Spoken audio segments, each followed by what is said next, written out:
First is we need bootable USB. Put it on USB port.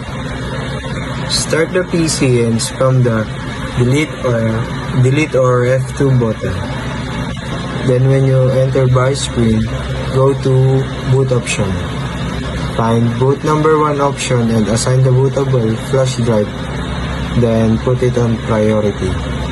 After that, go back, then click save changes, then restart the PC. The third step in installation process is click the install now, then put the activation key. But if you don't have any activation key, it's okay din naman kasi we can fix it or we can put it in the future pa rin naman. Then select what window version do you want and kung saan mo drive or kung saan mo gustong install. Kung saan drive mo gustong install yung Windows na yun. To create an account, click the window in the left side of the screen of your computer. After clicking the window, click the settings, then click the accounts. After that, click the family and other users.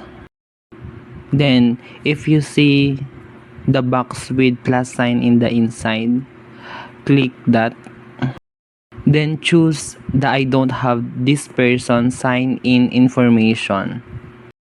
Then choose the add a user without a Microsoft account. Then fill the information, give a username and password for your account.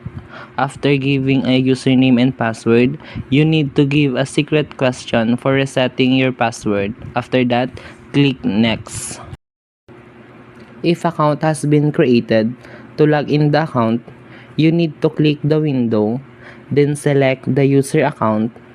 After selecting, you need to select new user that you created. Then, it will go to the login page. Then enter the password. Configuring basic system.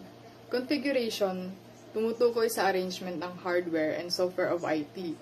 Ensures all IT system can function smoothly and gives greater control over the devices on network. Generally, a configuration or configuring is yung arrangement or ito po yung process of making the arrangement of the parts that make up a whole. Importante ang process para ma-maintain ang computer system, servers, applications, network devices, IT components in a desired state. Ito rin ang way to help ensure that a system performs as expected even after many changes are made over time.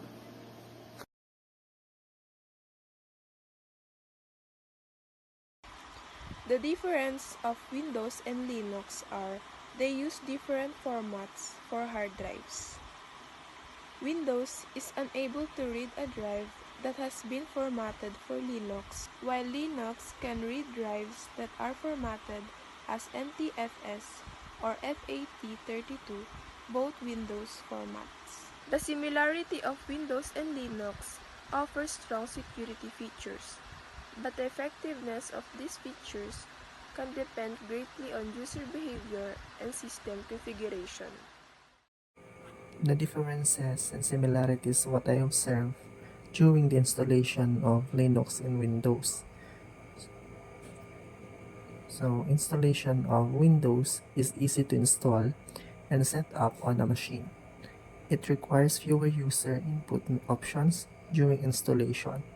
However, it takes more time to install as compared to Linux. Installation process is a bit complicated to set up as it requires many user inputs. It takes less time than Windows to install. Additionally, of easy of use of Windows comes with simple and rich GUI options, so it is easy to use it. It can be simply used by technical as well as non-technical users. The troubleshooting process is also much easier than Linux. The Linux is meant to be for the technical user because you must have some exposure to various Linux commands. Users may take more time to be a handy users of Linux. Troubleshooting process also complicated as compared to Windows.